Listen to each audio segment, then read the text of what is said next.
कि Nupur Sharma is a hero.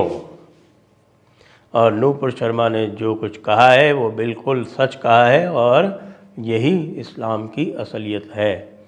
Indeed, I support Nupur Sharma because I believe that nobody should be punished or apologize for speaking the truth.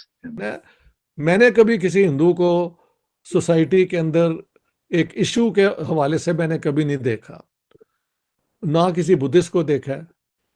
Doctor साहब, और भी communities ऐसी हैं जैसे Hindus हैं, Sikhs हैं, ज्यूज हैं, क्या उनके भी ऐसे कोई बिलीफ्स होते हैं कि वो अपने आप दूसरों पे मुसल्लत करना चाहते हैं? We might like it, we might dislike it, but she spoke the truth about Muhammad, and it's so unfair. Jews or Christians or Hindus, and they get the worst treatment in their own country. So एक anti Islam Dutch politician है जो ये कहते हैं the biggest problem in Netherlands जो है वो Islamisation है, और उन्होंने ये भी कहा है कि हम कुरान को भी बैन कर देंगे और मस्जिदें भी बंद कर दूंगा। सो ये इस्लामिज्म का जो घोल है ना सर, ये सिर्फ वो बेचारे लोगों को पिलाने के लिए है, and it is being used. पहले अमेरिका यूज करता था इस्लामिज्म को, कैसे करा आपने देखा अफगानिस्तान में क्या किया है लोगों ने।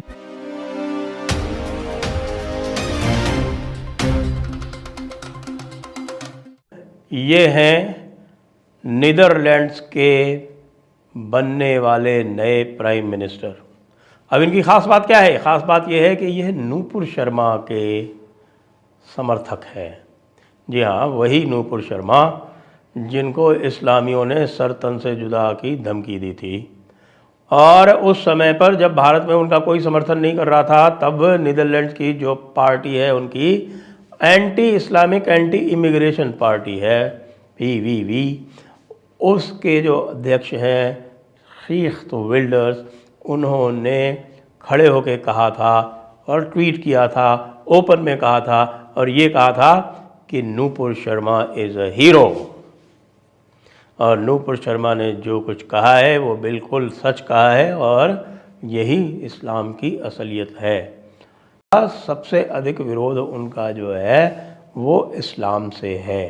वो कहते हैं कि ये जो कुरान है ये मानवता की विरोधी है। वो कहते हैं कि कुरान को मैं नीदरलैंड्स में बैन कर दूंगा। बड़ी खबर चल रही है, वो ये चल रही है कि एक एंटी इस्लाम डच पॉलिटिशियन है जो ये कहते हैं the biggest problem in Netherlands जो है वो इस्लामाइजेशन, और उन्होंने ये भी कहा है कि हम कुरान को भी बैन कर देंगे और मस्जिदें भी बंद कर दूंगा। और वो कहते हैं जो सबसे बड़ा प्रॉब्लम है नीदरलैंड में वो इस्लामाइजेशन है, और उन्होंने कहा ये एक एग्जिस्टेंशियल थ्रेट है हमारी आइडेंटिटी को, हमारी पहचान को, हमारी आज़ादी को। अब वो ये जो क्वेश्चन है डच पॉलिटिक्स में बड़ा इम्पोर्टेंट होता जा रहा है, और जिसे वो कहते हैं ना कि बड़े रेडिकल क्लेम्स हैं। हम ये समझते थे कि ये जो रेडिकलाइजेशन है नॉर्मली ये समझा जाता है कि जी इस्लामिक सोसाइटीज़ में है, मुसलमान मुल्कों में है, वो वायलेंट हो जाते हैं, लेकिन बहुत सारे वेस्टर्न ममालिक में ये चीज़ें देखी गई कि बड़े हार्ड लाइनर्स पॉलिटिशियंस हैं। आप फ्रांस में चले जाएं तो मरीन ले पेन हैं, वो बहुत हॉकिश हैं। अभी ये जो हैं गेट विल्डर्स जो हैं, अगर आप इनको देखें तो ये भी बड़े जो है ना वो हॉकिश लीडर हैं।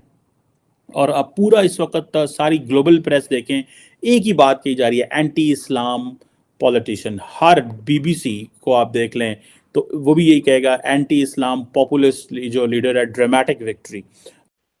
डॉक्टर साहब, और भी कम्युनिटीज ऐसी हैं जैसे हिंदूज हैं, सिख्स हैं, ज्यूज हैं, क्या उनके भी ऐसे कोई बिलीफ्स होते हैं कि वो अपने आप दूसरों पे मुसल्लत करना चाहते हैं, या उन कल्चर से थोड़ा जो है वो डायसेक्ट करते हैं, या अपनी आइडेंटिटी अलहदा रखना चाहते हैं, या कि ये सिर्फ मुस्लिम्स कर रहे हैं? ये मुसलमानों का ज्यादा, एक तो है कि जो सबसे बड़ा ग्रुप है 15 से 20 मिलियन, वो तो मुसलमानों का है ना, क्योंकि दुनिया में मैंने कभी किसी हिंदू को सोसाइटी के अंदर एक इशू के हवाले से मैंने कभी नहीं देखा, ना किसी बुद्धिस्ट को देखा है।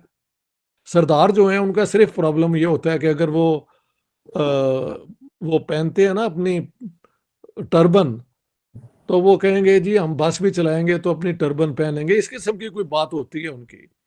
वहां पे भी क्या कॉम्प्रोमाइज होता है नहीं होता आई डोंट नो, लेकिन सरदारों ने इसके अलावा कभी कोई और शोशा नहीं छोड़ा। लेकिन every day you will find Muslims in some way getting involved. और फिर जो आजकल क्रिमिनल गैंग्स बहुत ज्यादा हैं, वो मिडल ईस्टर्न बेस है उनकी, इत्तेफाक से वो भी हमारे जैसे कल्चर से ही आए हुए हैं। तो ये सारी चीजें जो है ना, the increase in violence, crime. So ये इस्लामिज्म का जो घोल है ना सर, ये सिर्फ वो बेचारे लोगों को पिलाने के लिए है। And it is being used. पहले अमेरिका यूज करता था इस्लामिज्म को, कैसे करा आपने देखा अफगानिस्तान में क्या किया है लोगों ने।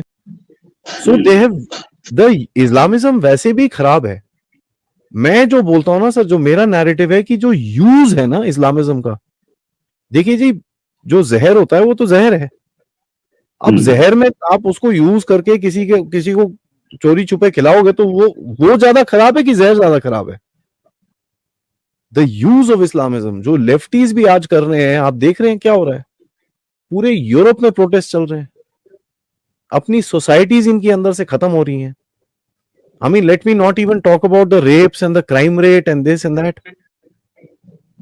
इतना इनके थेफ्ट्स हैं, इतनी प्रॉब्लम्स हैं, कहीं ना कहीं समथिंग हैज टू ब्रेक। देखना यह है कि मुसलमानों के लिए क्या चैलेंजेस बनते हैं वहाँ पे, क्या होता है वहाँ पे, क्या मुसलमानों को टफ टाइम मिलेगा। जैसे रिसेंटली स्वीडन में हमने देखा, डेनमार्क में देखा, बहुत सारे इश्यूज हुए, लेकिन ये एक वेव कितनी को चलती है। ठीक है जी, अब 37 सीट्स ले जा चुके हैं इनके। बाकी जो जमातें हैं वो 25, 24 डिफरेंट पॉलिटिकल पार्टीज़ हैं। लेकिन ये क्या कर सकेंगे, क्या होगा, कैसे होगा, ठीक है जी। और ये एक ये जो tsunami of asylum and immigration जो है, ये सारे मैं I have seen this in Europe. मैंने यूरोप में ये चीज़ें देखी हैं कि लोग अब बहुत ज़्यादा इस पर कंसर्न हो गए हैं। ये प्राइमरली अगर इस्लामिक ना भी हो तो आप देखें कि आप फॉर एग्जांपल भारत से, बांग्लादेश से, नेपाल से, पूरी दुनिया से इमिग्रेशन हो रही हैं और लोग बाहर जाना चाहते हैं काम। ये एक बड़ा खतरनाक ट्रेंड है, बट मगर ये एक प्रिवेलिंग ट्रेंड है, यानी ये एक नहीं कि एक ही मुल्क में हो रहा है। देखिए जहां मैं रहता हूं स्वीडन में, वहां पे जो सबसे बड़ी पार्टी नंबर 2 है हमारी पार्लियामेंट में, वो ओपनली एंटी इमिग्रेशन पार्टी है, बेसिकली एंटी मुस्लिम पार्टी है। उसे कहते हैं Sveriges Demokrater, Swedish Democrats, not social Democrats. वो तो है ना एक बिल्कुल मुख्तलिफ सोच के मालिक हैं। ये हैं कि स्वीडन फॉर द स्वीड्स। अब ये विल्डर जो है, ये तो सरे फरिस्त पे है उन लोगों को जो ओपनली एंटी मुस्लिम है।